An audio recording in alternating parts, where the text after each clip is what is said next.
కరివేపాకును ఒకేసారి ఎక్కువగా తెచ్చుకున్నప్పుడు కవర్లో పెట్టినా కూడా కొన్ని రోజుల తర్వాత ఈ కరివేపాకుల ఆకులు అనేవి ఎండిపోతాయి కదా. ఐస్ క్యూబ్ యొక్క ట్రేని తీసుకొని ఈ కరివేపాకు ఆకులన్నిటినీ కూడా ఈ ట్రేలో కొద్దిగా నింపేసేయండి. తర్వాత మామూలు వాటర్ని వేసి మనము డీప్ ఫ్రిడ్జ్లో పెట్టేసామనుకోండి, 2-3 వారాలైనా కానీ ఈ ఆకులు అనేవి ఎండిపోకుండా ఎప్పుడు కావాలంటే అప్పుడు కర్రీలోకి యూజ్ చేసుకోవచ్చు. మెయిన్ డోర్స్ కానీ గేట్స్ ఉంటాయి కదండి, అవి వేసినప్పుడు శబ్దం అనేది ఎక్కువగా వస్తుంది. అలా శబ్దం రాకుండా ఉండాలి అంటే కొబ్బరి నూనె ఉంటుంది కదండి, కొబ్బరి నూనెను ఇలా స్క్రూ మధ్యలో వేసామనుకోండి, శబ్దం అనేది అస్సలకే రాదు. ఒకవేళ గేట్స్ అనేవి గట్టిగా అయినప్పుడు గ్రీజు ఉంటుందండి, ఆ గ్రీజుని కూడా అప్లై చేసామనుకోండి స్మూత్గా సాఫ్ట్గా వచ్చేసాయి. మరొక యూస్ఫుల్ టిప్, ఇలాంటి హెయిర్ బ్యాండ్స్ కానీ రబ్బర్ బ్యాండ్లు ఉంటాయి కదండి, మనము మార్నింగ్ లేవగానే వెంటిలేషన్ కోసం ఇలా కర్టెన్స్ని ఓపెన్ చేసాం కదా, కర్టెన్స్ని నీట్గా కనబడాలి అంటే ఇలా వీడియోలో చూపించిన మాదిరిగా కర్టెన్కి కింది భాగంలో రబ్బర్ బ్యాండ్ని వేసేయండి. ఇలా ఒక ఫ్లవర్ మాదిరిగా వస్తుంది. చూడడానికి కూడా కర్టెన్స్ అనేవి చాలా అందంగా కనబడతాయి. వెస్టర్న్ వాష్రూమ్ ఉండే వాళ్ళకు ఈ టిప్ చాలా బాగా యూజ్ అవుతుందండి. పైన ఇలా క్లోజ్ కానీ ఓపెన్ చేసాం కదండి, ఇలా వీడియోలో చూపించిన మాదిరిగా ఈ చిన్న హోల్లో పైన ఇలా స్క్రూ తిప్పే విధంగా ఉంటుందండి. అయితే ఇక్కడ ప్లాస్టిక్ది ఉంటుంది, చాలా ఈజీగా ఎవరైనా మనము ఇలా స్క్రూని తిప్పేసామనుకోండి ఈజీగా వచ్చేస్తుంది. ఇలా 2 వైపులా కూడా తిప్పేసామనుకోండి చాలా ఈజీగా వచ్చేస్తాయి. చూసారు కదండి, ఇలా జిడ్డుగా తయారయ్యాయి కదా, దాన్ని కూడా మనము వాటర్తో క్లీన్ చేసుకోవాలి. ఇలా ఓపెన్ క్లోజ్ చేసేది ఉంది కదండి, దాన్ని ఇలా తీసామనుకోండి బయటకి పూర్తిగా వచ్చేసింది కదండి. కింద మాత్రం ఇలా నల్లగా మారిన దాన్ని మనము ఏదైనా పాడైపోయిన బ్రష్తో లిక్విడ్ వేసి క్లీన్ చేసుకోవాలి. వాష్రూమ్ అనేది ఇలా చూడడానికి బయట నీట్గానే కనిపిస్తుందండి, కానీ ఇలా లోపల మనము చూడలేమనుకోండి జిడ్డు అనేది అలాగే తయారైపోయి దాంట్లో నుంచి చిన్న పురుగులు కానీ స్మెల్ కానీ వస్తుంది.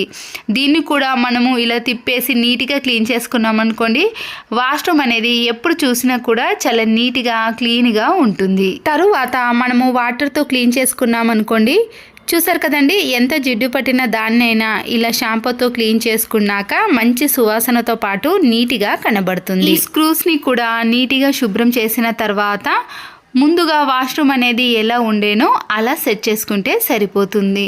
ఇలా ప్రతిరోజు కాకపోయినా ఒక 2-3 మంత్స్కి ఒక్కసారన్నా ఇలా క్లీన్ చేసుకుంటే వాష్రూమ్లో నుంచి బ్యాడ్ స్మెల్ లేకుండా ఎప్పుడు చూసినా కొత్త దానిలా మెరిసిపోతుంది.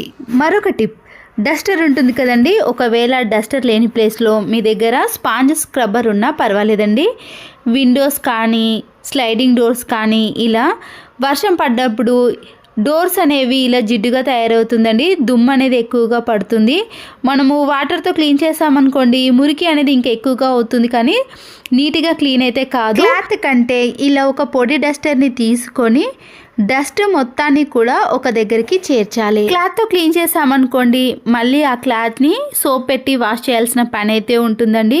ఇలా స్పాంజ్ స్క్రబ్బర్ని కానీ డస్టర్తో క్లీన్ చేసుకున్నాం అనుకోండి, వెంటనే వాటర్తో క్లీన్ చేస్తే ఆ మురికి అంతా కూడా ఈజీగా తొలగిపోతుంది. ఇంకా సింపుల్గా ఈ పని చేసుకోవాలంటే పడేసే మాస్క్ ఉంటుంది కదండి, మాస్క్తో కూడా ఈ డస్ట్ అంతా కూడా ఇలా సింపుల్గా క్లీన్ చేసుకోవచ్చు. చూడండి, పడేసే మాస్క్తో కానీ ఇలా స్పాంజ్ స్క్రబ్బర్తో నీట్గా విండోస్ని ఎన్నిసార్లైనా క్లీన్ చేసుకోవచ్చు. డస్ట్ పట్టేసిన ఈ స్పాంజ్ని వాటర్తో ఇలా క్లీన్ చేసుకోగానే పూర్తిగా తొలగిపోతుందండి. తర్వాత దీన్ని ఆరబెట్టుకోవడం కూడా చాలా ఈజీ. క్లాత్తో కంటే ఇలా క్లీన్ చేసుకుంటే చాలా బెటర్గా ఉంటుంది. ఇంట్లో కర్రీ చేసినప్పుడు కానీ చారు కానీ పులుసు చేసినప్పుడు చింతపండును పడేయకండి, దాన్ని కూడా యూజ్ చేసుకోవచ్చు. ఇక్కడైతే గుజ్జు తీసిన చింతపండు లేదండి, మళ్ళీ నేను ఫ్రెష్గా తీసుకొని వాటర్లో నానబెట్టేశాను. ఒక 2-3 మినిట్స్ తర్వాత ఈ చింతపండులో నుంచి రసం వచ్చిన తర్వాత మన ఇంట్లో ఉండే రాగి చెంబులు ఉంటాయి కదండి, చాలామంది రాగి చెంబులకు పితాంబర్ని కానీ ఏవో కెమికల్స్ని యూజ్ చేస్తున్నారు, కానీ ఇదైతే పాతకాలం నాటి పద్ధతి అండి. చింతపండుతో రాగి చెంబులు కానీ ఇత్తడి వస్తువులను క్లీన్ చేసుకుంటే ఇలా మరకలుగా కాకుండా చాలా నీట్గా త్వరగా క్లీన్ అయిపోతాయండి. మళ్ళీ ఎప్పుడు క్లీన్ చేసుకున్నా కూడా మనకి పని అనేది అస్సలకే ఉండదు. చింతపండులో సాల్ట్ వేసి ఇలా రుద్దేసామనుకోండి, చూసారు కదండి, క్లీన్ చేసిన దానికి క్లీన్ చేయని దానికి తేడా అనేది మీకే అర్థమవుతుంది. నేనైతే ఇక్కడ స్క్రబ్బర్ని కూడా యూజ్ చేయలేదండి, సింపుల్గా చింతపండు గుజ్జుతోటే ఇలా క్లీన్ చేసుకుంటున్నాను. ఇంట్లో ఇత్తడి పాత్రలు ఉన్నా సరేనండి, ఈ టిప్ సహాయంతో క్లీన్ చేసుకుంటే ఇత్తడి పాత్రలు కూడా మంచి షైనింగ్లోకి వస్తాయి. ఇలా చాలా తక్కువ టైంలో ఈజీగా ఎన్నైనా క్లీన్ చేసుకోవాలంటే ఈ టిప్ అనేది మీకు చాలా బాగా యూజ్ అవుతుంది. శారీస్ తీసుకున్నప్పుడు కానీ ఏదైనా కొత్త డ్రెస్సులు తీసుకున్నప్పుడు ఇలాంటి మందంగా ఉండే షీట్స్ కానీ కవర్స్ వస్తాయండి. దాన్ని వేస్ట్ అని పడేసాం కానీ దీన్ని కూడా మనము చాలా బాగా యూజ్ చేసుకోవచ్చండి. కిచెన్లో కబోర్డ్స్ కానీ సెల్ఫ్లు ఉన్నప్పుడు మామూలుగా న్యూస్ పేపర్ని పరుస్తాం కానీ దాంట్లో ఏదైనా తడి పడింది అనుకోండి, ఆ న్యూస్ పేపర్ అనేది చినిగిపోతుంది. కవర్స్ అనేవి ఇలా ముడుచుకుపోయే విధంగా ఉండకుండా ఇలా స్టిఫ్గా ఉన్నాయనుకోండి, మనము బాక్సులు ఎన్ని పెట్టుకున్నా కూడా కింద కదలకుండా అలాగే ఉంటుంది. ఇప్పుడు నేను ఇక్కడ కొద్దిగా పేస్ట్ని చేతికి అప్లై చేసి ఇలా క్లాత్తో క్లీన్ చేసుకుంటున్నాను. సెల్ఫ్లో కానీ కబోర్డ్స్లో మనము క్లీన్ చేసుకునేటప్పుడు ఘాటుగా ఉండే స్మెల్తో క్లీన్ చేసుకున్నాం అనుకోండి, బొద్దింకలు అనేవి అస్సలకే దరిచేరకుండా ఉంటాయి. నేనైతే ఎక్కువగా సెల్ఫ్లను క్లీన్ చేయడానికి వైట్ వెనిగర్ని కానీ పేస్ట్ని కానీ అలాంటి వాటిని మాత్రమే యూజ్ చేస్తాను. కబోర్డ్స్లో ఈ షీట్ని పరుచుకున్నాక మనము స్టీల్ బాక్స్లను కానీ ప్లాస్టిక్ బాక్స్లను ఇలా నీట్గా సర్దుకుంటే కబోర్డ్స్ అనేవి కింద మరకలు పడకుండా నీట్గా ఉంటాయి. టిప్స్ నచ్చితే మాత్రం తప్పకుండా లైక్ చేయండి. మరొక యూస్ఫుల్ టిప్, వాష్రూమ్లో ఇలాంటి చిన్న చిన్న పురుగులు ఉంటాయి కదండి, వాష్రూమ్ని ఎంత నీట్గా క్లీన్ చేసుకున్నా కానీ ఒక్కొక్కసారి ఈ పురుగులు అనేవి వాష్రూమ్లో తిరుగుతూ ఉంటాయి. డెటాల్ని తీసుకొని ఒక హాఫ్ స్పూన్ మాత్రమే మనము స్ప్రే చేసే బాటిల్లోకి వేసుకోవాలి. ఇలాంటి చిన్న చిన్న పురుగులు పోవటానికి నేను చాలా ప్రయత్నాలు చేశానండి, కానీ ఈ టిప్ అయితే చాలా బాగా యూజ్ అయింది. తర్వాత కూడా నేను వాడిన కొన్ని రోజులకు మళ్ళీ వచ్చాయి. కానీ ఇలా డెటాల్ని కొద్దిగా కోల్గేట్ పేస్ట్ని వాటర్లో కలిపేసి బాగా షేక్ చేయాలి. తర్వాత ఈ వాటర్ని మనము ఎక్కడైతే పురుగులు ఎక్కువగా కనిపిస్తున్నాయో ఆ ప్లేస్లో మనము ఇలా కొద్దిగా గోడల వెంబడి స్ప్రే చేసామనుకోండి, ఆ పురుగులు అనేవి అస్సలకే కనిపించవు. ఈ పురుగులు అనేవి కనిపించినప్పుడు ఒక్కసారి మనము వాష్రూమ్ మొత్తం కూడా స్ప్రే చేసామనుకోండి, ఆ పురుగులు అనేవి మళ్ళీ మీకు అస్సలకే కనిపించకుండా ఉంటాయి. కిచెన్ టైల్స్ని కానీ స్టవ్ వెనుక ఉన్న టైల్స్ని, కిచెన్ ఫ్లోర్ని మనము జిడ్డు పట్టినప్పుడు ఇలా స్టీల్ స్క్రబ్బర్ని యూజ్ చేసి క్లీన్ చేస్తాం. ఒక్కొక్కసారి చేతి కూడా నొప్పి పెడుతుందండి.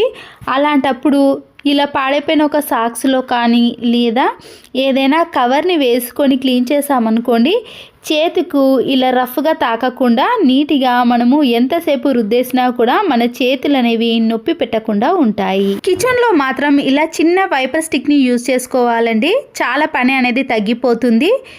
కిచెన్ ఫ్లోర్ అనేది ఎప్పుడు తడిగా ఉన్నప్పుడు ఇలా ఫ్లోర్ పైన పడ్డ వాటర్ అంతా కూడా ఈ వైపర్ స్టిక్తో ఇలా అనేసామనుకోండి, తడి అనేది పూర్తిగా త్వరగా ఆరిపోతుంది. మళ్ళీ దీన్ని క్లాత్తో క్లీన్ చేయటం కంటే ఇలా ఒక వైపర్ స్టిక్తో మన పనిని చాలా సులువుగా చేసుకోవచ్చు. మరొక టిప్, కోల్గేట్ పేస్ట్ కానీ వ్యాజ్లైన్ ఉంటుంది కదండి, ఈ రెండింటిని తీసుకొని ఒక చిన్న గిన్నెలోకి కొద్దిగా పేస్ట్ని అలాగే వ్యాజ్లైన్ని ఈ రెండింటిని బాగా మిక్స్ చేసుకోవాలి. ఇలా కలిపేసిన దానిని తీసుకొని మన అరికాళ్ళు మంటలుగా అనిపించినప్పుడు కానీ లేదా పగుళ్ళు అనేవి ఎక్కువగా వస్తుంది కదండి, ఇలా పగిలిన మధ్యలో డస్ట్ అనేది ఎక్కువగా వెళ్ళి మడిమలు అనేవి ఇంకా ఎక్కువగా పెయిన్ అనేది వస్తూ ఉంటుంది. అలాంటి వాటికి ఇలా పేస్ట్ వ్యాజ్లైన్ కలిపిన దాన్ని అప్లై చేసామనుకోండి, ఆ పెయిన్ నుంచి అయితే ఉపశమనం అనేది త్వరగా లభిస్తుందండి. అంతేకాకుండా మన అరికాళ్ళు కూడా చాలా సాఫ్ట్గా స్మూత్గా అవుతాయి. ఈ పగుళ్ళు అనేవి త్వరగా తగ్గిపోతాయి. నైట్లో ఇలా అప్లై చేసి మనము అలాగే ఉంచేసామనుకోండి, మార్నింగ్ కానీ లేదా ఒక 1 అవర్ పాటు అలాగే ఉంచిన తర్వాత పొడి క్లాత్తో క్లీన్ చేసుకున్నారనుకోండి, మడిమెలు అనేవి చాలా స్మూత్గా ఉంటాయి. అంతేకాదండి, కొంతమంది పాదాలు నల్లగా మారినప్పుడు కూడా ఇలా అప్లై చేసి క్లీన్ చేసుకుంటే పాదాలు కూడా చాలా తెల్లగా అవుతాయి. మరొక యూస్ఫుల్ టిప్, ఒక గిన్నెలో ఏదైనా ఉడికించుకున్నప్పుడు మిగిలిన వాటర్ అంతా కూడా ఇలా బౌల్లో నుంచి వంపేస్తాం కదండి, అన్నం కానీ గంజి కానీ ఏదైనా వంపేటప్పుడు మనము డైరెక్ట్గా ఇలా క్యాప్ని పెట్టి వంపేసినప్పుడు సైడ్లో నుంచి అంతా పడుతుందండి. అలా కాకుండా ఉండాలంటే ఒక టూత్ పిక్ని ఇలా వంపేసే మధ్యలో పెట్టేసి అప్పుడు ఈ వాటర్ని వంపేసామనుకోండి సైడ్లో కానీ కింద పడకుండా వాటర్ అనేవి కూడా చాలా త్వరగా ఇలా వంపేసుకోవచ్చు. ఇలా వంపేసుకోవటం వలన ఒక్క చుక్క కూడా బౌల్లో ఉండదండి. పూర్తిగా వాటర్ అనేవి ఇలా కిందికి వెళ్ళిపోతాయి. మరి హాట్ వాటర్ కాకుండా ఇలా గోరువెచ్చగా ఉన్న వాటర్ని నేను వేస్ట్గా పాడేయకుండా వాష్రూమ్లో ఉండే డ్రైనేజ్లో కానీ కిచెన్ సింక్లో కానీ ఫేస్ వాష్ చేసుకునే వాష్ బేసన్లో కానీ ఈ వాటర్ని వేయటం వలన వాటర్ బ్లాకేజ్ సమస్య కానీ ఏదైనా బ్యాడ్ స్మెల్ కానీ అస్సలకే రాదు. ప్రతిరోజు వంట చేసేటప్పుడు టిఫిన్లకి కానీ కర్రీ కోసం మనము ఆనియన్స్ని కట్ చేసాం కదండి. పెద్ద ఆనియన్స్ని కట్ చేసే పొట్టు అనేది చాలా ఈజీగా వస్తుంది, కానీ ఇలాంటి చిన్న చిన్న ఆనియన్స్ని కట్ చేసేటప్పుడు పొట్టు తీయాలంటే ఇబ్బంది పడుతూ ఉంటాము. ఎలాంటి ఆనియన్స్ అయినా సరేనండి, పొట్టు త్వరగా రావాలి అంటే ఇలా వీడియోలో చూపించిన మాదిరిగా ముందుగా మనము ఈ ఆనియన్ని ఇలా 4 సైడ్స్ కూడా కట్ చేసుకున్నాక పొట్టును తీసామనుకోండి ఈజీగా వచ్చేస్తుంది. పొట్టు తీసిన ఆనియన్ని నైఫ్తో కానీ కత్తిపీటతో కానీ ఇలా 4-5 సార్లు ఘాట్లు పెట్టుకోవాలండి. ఘాట్లు పెట్టుకున్న తర్వాత మనం కట్ చేసుకున్నాం అనుకోండి ఆనియన్స్ అనేవి పెద్ద సైజులో కాకుండా ఇలా చిన్న చిన్న పీసెస్గా కట్ అవుతాయి. దీనివల్ల కర్రీలో వేసినప్పుడు ఆనియన్స్కి ఎక్కువ టైం పట్టకుండా చాలా త్వరగా ఆయిల్లో ఫ్రై చేసుకోవచ్చు. వ్యాజ్లిన్ కానీ లేదా కొబ్బరి నూనె ఉంటుంది కదండి, ఆయిల్ని అయినా తీసుకోవచ్చు. ట్యాప్స్ అనేవి ఇలా వాటర్ మరకలు సోప్ మరకలు పడి జిడ్డుగా తయారవుతుందండి. స్క్రబ్బర్ని తీసుకొని పదే రుద్దాల్సిన పని కూడా ఉంటుంది.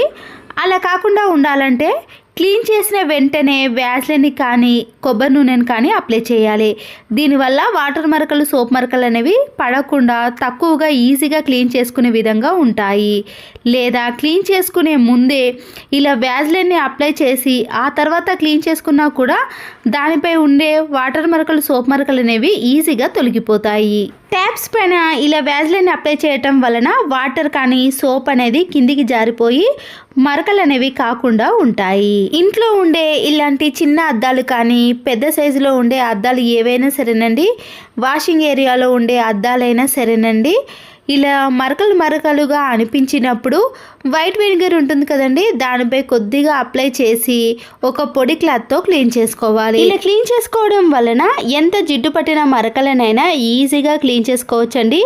అద్దాలు అనేవి మళ్ళీ ఎప్పటి మాదిరిగా నీట్గా కనబడతాయి. గాజు సీసాలు కానీ ప్లాస్టిక్ బాక్స్లో మనము అల్లం వెల్లుల్లి పేస్ట్ రుబ్బుకున్న తర్వాత ఆ బాక్స్ని క్లీన్ చేసినాక కొద్దిగా స్మెల్ అనేది వస్తుంది కదండి, అలా స్మెల్ రాకుండా ఉండాలి అంటే ఇలా మిరియాలను కానీ లేదా లవంగాలను ఇలా కొద్దిగా చిన్న చిన్న పీసెస్గా కట్ చేసి ఈ గాజు పాత్రలో కానీ చట్నీ బాక్స్ని క్లీన్ చేసిన తర్వాత కూడా స్మెల్ వస్తుంది కదా, అలాంటి వాటిలో ఈ లవంగాలను చించి వేసామనుకోండి, తర్వాత నైట్ అంతా అలాగే పెట్టేసి మర్నాడు మళ్ళీ క్లీన్ చేసుకుంటే అందులో వచ్చే స్మెల్ అనేది పూర్తిగా పోతుంది. ప్లాస్టిక్ది బిర్యానీ బాక్స్ ఏదైనా తీసుకున్నాక దాంట్లో వంట సోడాను వైట్ వెనిగర్ని కానీ లేదా చిల్లీ వెనిగర్ని వేసుకోవాలి. ఈ చిల్లీ వెనిగర్ చాలా ఘాటుగా ఉంటుందండి. నేను అందుకొరకు ఇక్కడ వైట్ వెనిగర్కి బదులుగా చిల్లీ వెనిగర్ని యూజ్ చేస్తున్నాను. ఇలా స్మూత్గా ఉన్న క్లాత్ని తీసుకున్నానండి, లేదా మీరు టిష్యూ పేపర్నైనా తీసుకోవచ్చు. ఈ మిశ్రమాన్ని అంతా కూడా ఈ క్లాత్ పైన వేసుకోవాలి. మీరు ఎక్కువ క్వాంటిటీలో కూడా ప్రిపేర్ చేసుకోవచ్చు. వంట చేసిన తర్వాత గ్యాస్ స్టవ్ అనేది ఇలా జిడ్డుగా తయారైనప్పుడు దీంతో క్లీన్ చేసామనుకోండి ఎలాంటి మరకలైనా తొలగిపోతాయి. నేనైతే ఎక్కువగా నైట్లో ఈ లిక్విడ్తో క్లీన్ చేస్తానండి, ఎందుకంటే బొద్దింకలు కానీ బల్లులు అనేవి రాత్రిపూట కిచెన్లో ఎక్కువగా తిరుగుతాయి కదా, ఈ ఘాటైన స్మెల్కి బొద్దింకలు బల్లులు అనేవి అస్సలకే కనిపించవు. నైట్లో అయితే నేను కిచెన్ ఫ్లోర్ని టైల్స్ను ఈ లిక్విడ్ తోటే పూర్తిగా క్లీన్ చేసుకోవటం వలన బ్యాడ్ స్మెల్ రాకుండా బొద్దింకలు కూడా దరి చేరకుండా ఉంటాయి. ప్రెషర్ కుక్కర్లో కానీ ఏదైనా బౌల్లో మనము ఎగ్స్ని ఉడికించుకున్నాక ఇలా నల్లగా జిడ్డుగా తయారవుతుందండి. మనము స్క్రబ్బర్తో ఎంత రుద్దినా కూడా ఆ మరకలు అనేవి అస్సలకే పోవు కదా. ఇలా ఫాయిల్ పేపర్ని రౌండ్గా చుట్టేసి ముందుగా ఎలాంటి లిక్విడ్ని వేయకుండా ఈ ఫాయిల్ పేపర్ తోటే రుద్దేసేయాలి. 1 నిమిషం పాటు బాగా రుద్దేసామనుకోండి ఈ ప్రెషర్ కుక్కర్లో నుంచి నల్లగా జిడ్డుగా అనేది పూర్తిగా వచ్చేస్తుంది. చూసారు కదండి. తర్వాత కొద్దిగా వాటర్ని అప్లై చేసి మరొక 1 నిమిషం పాటు రుద్దేసేయాలి. ఇలా చేయటం వలన ప్రెషర్ కుక్కర్కు ఉన్న నలుపంతా కూడా పూర్తిగా వచ్చేస్తుంది. మీరు ఇడ్లీ పాత్ర కానీ ఏ పాత్రలో అయినా సరేనండి, ఇలా జిడ్డుగా తయారైపోయినప్పుడు ఫాయిల్ పేపర్తో రుద్దేసిన తర్వాత మీరు సోప్తో కానీ లిక్విడ్తో క్లీన్ చేసుకున్నారనుకోండి, ప్రెషర్ కుక్కర్కి ఉన్న జిడ్డు అనేది పూర్తిగా వచ్చేస్తుంది. చూసారు కదండి. తర్వాత ప్రెషర్ కుక్కర్ అనేది మామూలుగా నీట్గా ఎప్పటి మాదిరిగా క్లీన్గా తయారవుతుంది. మరొక యూస్ఫుల్ టిప్ని కూడా చూసేయండి. వైట్ ప్లాస్టర్ కానీ ఇలాంటి కలర్ ప్లాస్టర్ ఉన్నప్పుడు వాటిని వెతకాల్సిన పని అయితే ఉంటుందండి. టైం కూడా వేస్ట్ అయిపోతుంది కదా. ఇలా ముందుగానే మనము ఒక టూత్ పిక్ని ప్లాస్టర్లో పెట్టేసామనుకోండి, ప్రతిసారి వెతకాల్సిన పని లేకుండా ఎప్పుడు కావాలంటే అప్పుడు ఈజీగా దీన్ని యూస్ చేసుకోవచ్చు. గోల్డ్ ఉన్నప్పుడు ఒక్కొక్కసారి దానికి మెరుగు పెట్టాల్సిన పని అయితే ఉంటుందండి. కలర్ అనేది చేంజ్ అయిపోతుంది కదా. ఇలా మెరుగు పెట్టాల్సిన పని లేకుండా ఈ గోల్డ్ దాంట్లో కొద్దిగా క్లాత్లో కానీ ఒక టిష్యూ పేపర్ని తీసుకొని దాంట్లో రాళ్ళ ఉప్పును వేసి ముడి కానీ లేదా ఒక రబ్బర్ బ్యాండ్ను వేసి ఈ గోల్డ్ దాంట్లో పెట్టేసామనుకోండి, కలర్ అనేది మారకుండా మెరుగు పెట్టాల్సిన పని లేకుండా ఎప్పుడు చూసినా కూడా షైనింగ్లోనే ఉంటాయి.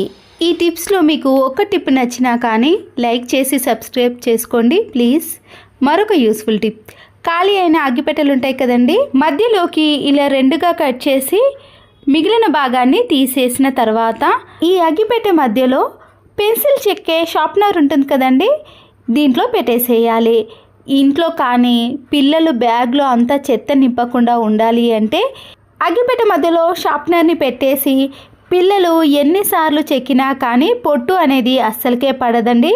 తర్వాత డైరెక్ట్గా దీన్ని తీసుకెళ్ళి డస్ట్బిన్లో వేసుకుంటే సరిపోతుంది. దీనివల్ల పిల్లల బ్యాగ్ కానీ మనము ఇల్లు చిమ్మిన తర్వాత కూడా సాయంత్రం పూట చాలా నీట్గా కనబడుతుంది. పిల్లలు హోంవర్క్ చేసుకునే టైంలో ఈ టిప్ ఫాలో అయ్యారనుకోండి, చెత్త అనేది పడకుండా ఉంటుంది. గోధుమ పిండిని తడిపిన తర్వాత దాంట్లో కొద్దిగా ఇలా పిండిని తీసుకోవాలి. ఏ షాంపూ అయినా పర్వాలేదండి, ఈ పిండి పైన కొద్దిగా షాంపూని యాడ్ చేసుకోవాలి. పొట్టు తీసిన వెల్లుల్లి రెబ్బలు ఉంటాయి కదండి, వాటిలో కొన్ని తీసుకొని ఇలా మెత్తగా స్మాష్ చేసుకోవాలి. ఇలా దంచిన వెల్లుల్లి రెబ్బలను మనము ముందుగా తీసుకున్న గోధుమ పిండి ఉంది కదండి, దాంట్లో ఈ షాంపూను ఈ వెల్లుల్లి రెబ్బలను రెండింటిని కూడా ఇలా మనము పిండి తడుపుకున్నప్పుడు పూర్తిగా కలిపేసుకుంటాం కదండి, అలా ఈ పిండిని ఇలా పూర్తిగా ఒక ముద్దలాగా ప్రిపేర్ చేసుకోవాలి. దీంట్లో నుంచి కొద్దిగా పిండిని తీసుకుంటూ చిన్న చిన్న బాల్స్ లాగా ప్రిపేర్ చేసుకోవాలి. దీంట్లో షాంపూను వెల్లుల్లి రెబ్బలను వేయటం వలన స్మెల్ అనేది చాలా ఎక్కువగా వస్తుందండి. ఈ ఘాటైన స్మెల్ని మనము బొద్దింకలు తిరిగే చోట కిచెన్లో కానీ సెల్ఫ్లో కానీ కబోర్డ్స్లో కానీ పెట్టేసామనుకోండి, బల్లులు కానీ చిన్న చిన్న పురుగులు కానీ అస్సలకే రాకుండా ఉంటాయి. ఒకేసారి ఎన్ని బాల్స్ కావాలంటే అన్నిటినీ ప్రిపేర్ చేసుకున్న తర్వాత ఇలా పెట్టేసామనుకోండి, బల్లులు కానీ బొద్దింకల బెడద అనేది అస్సలకే ఉండదు. వెల్లుల్లి రెబ్బలపై ఉండే పొట్టును చాలా సింపుల్గా ఈజీగా ఎన్ని కేజీలైనా తీయాలంటే ఇలా ముందుగా వీడియోలో చూపించిన మాదిరిగా వెల్లుల్లి రెబ్బలను మధ్యలోకి కట్ చేసుకోవాలి. కట్ చేసుకున్న వెంటనే అవి ఇలా చిన్న చిన్న పీసెస్గా వస్తాయి కదండి, వాటన్నిటిని కూడా తీసేయండి. ఒకవేళ ఈ వెల్లుల్లి రెబ్బలు అనేవి సగానికి కట్ కాకపోతే మీరు మరొకసారి చిన్న చిన్న పీసెస్గా కట్ చేసుకోవాలి. ఇలా కట్ చేసుకున్నప్పుడే దానిపై ఉండే పొట్టు అనేది ఈజీగా వచ్చేస్తుందండి. తర్వాత దీనిపై కొద్దిగా గోధుమ పిండిని కానీ బియ్యం పిండిని ఏ పిండినైనా సరేనండి కొద్దిగా చల్లి ఒక గిన్నెలోకి వేసుకొని వీటిని చేత్తో బాగా నలిపేసేయండి. ఇలా ఒక 2-3 టైమ్స్ మాత్రమే చేయండి. ఇలా చేస్తున్నప్పుడే మనకి పొట్టు అనేది చాలా ఈజీగా వచ్చేస్తుందండి. తర్వాత ఇలా ఒక చాటలోకి కానీ ఒక గిన్నెలోకి తీసుకొని ఇలా చెరిగేసామనుకోండి, పొట్టు అనేది సింపుల్గా వచ్చేస్తుంది. వెల్లుల్లి రెబ్బలపై ఉండే పొట్టు అనేది పూర్తిగా వచ్చేస్తుందండి. అక్కడొకటి ఇక్కడొకటి మాత్రమే పొట్టు అనేది రాదు, కానీ మిగిలినవన్నీ కూడా ఇలా ఈజీగా తీసేయచ్చు. మనము కేజీల చొప్పున వెల్లుల్లి రెబ్బలపై ఉండే పొట్టును తీయాలి అంటే ఈ చిన్న టిప్ని ఫాలో అయ్యామనుకోండి, టైం అనేది చాలా సేవ్ అవుతుంది. మన చేతులు కూడా నొప్పి పెట్టకుండా ఈజీగా తీసేయచ్చు. కోల్గేట్ పేస్ట్ ఎంత ప్రెస్ చేసినా కూడా దాంట్లో పేస్ట్ అనేది అలాగే ఉండిపోతుందండి. ఇలా అయిపోయిన కోల్గేట్ పేస్ట్కి ఫోక్ స్పూన్ని వీడియోలో చూపించిన మాదిరిగా రెండింటి మధ్యలో ప్రెస్ చేసి గట్టిగా ఇలా కింది నుంచి పై వరకు అనేసామనుకోండి, చివరి భాగాన ఉన్న కోల్గేట్ పేస్ట్ అనేది పూర్తిగా వచ్చేస్తుంది. 2 సైడ్స్ కూడా ఇదే ప్రాసెస్లో చేసామనుకోండి, చివర ఎంత పేస్ట్ ఉన్నా కానీ ఇలా పై భాగానికి వచ్చేసిందండి. తర్వాత ఈ పేస్ట్ని మనం ఒక 2-3 డేస్ వరకు కూడా యూజ్ చేసుకోవచ్చు. చూడండి, పేస్ట్ అనేది కింది భాగాన ఇలా గట్టిగా ప్రెస్ చేయటం వలన అందులో పేస్ట్ అనేది అస్సలకే ఉండదు. ఈ టిప్తో మనము డబ్బులను కూడా ఆదా చేసుకోవచ్చు. దేవుని గదిలో వాడే ఆయిల్ డబ్బా కానీ లేదా కిచెన్లో మనము కర్రీ కోసం వాడే ఆయిల్ బాటిల్స్ ఉంటాయి కదండి, ఇలా ఆయిల్ అంతా వంపేసినప్పుడు ఒక్కొక్కసారి ఆ బాటిల్ వెంబట ఆయిల్ అంతా కూడా సైడ్లోకి వెళ్ళి వచ్చేస్తుంది. అప్పుడు జిడ్డుగా తయారవుతుంది కదా. ఇలా ఒక టిష్యూ పేపర్ని తీసుకొని క్యాప్ ఎంతవరకు ఉందో అంతవరకు మాత్రమే ఇలా రౌండ్గా కట్ చేసుకొని బాటిల్కి వచ్చిన క్యాప్ పైభాగం నుంచి ఇలా వేసేయాలి. ఇలా వేయటం వలన బాటిల్లో నుంచి మనము కర్రీలో కానీ దేవుని గదిలో దీపారాధన చేసేటప్పుడు వంచినప్పుడు కూడా ఆయిల్ అనేది బాటిల్ వెంబడి కారకుండా ఈ టిష్యూ పేపర్ పైనే పడుతుంది. ఆయిల్ క్యాన్ కానీ బాటిల్ని క్లీన్ చేసేటప్పుడు మన పని కూడా చాలా సులువుగా ఉంటుంది. ఈ వీడియో నచ్చితే తప్పకుండా ఒక లైక్ చేసి మీ ఫ్రెండ్స్కి కానీ రిలేటివ్స్కి షేర్ చేయండి. మరో యూస్ఫుల్ వీడియోతో మళ్ళీ కలుద్దాం. Please subscribe Siri cooking and vlogs. Thanks for watching.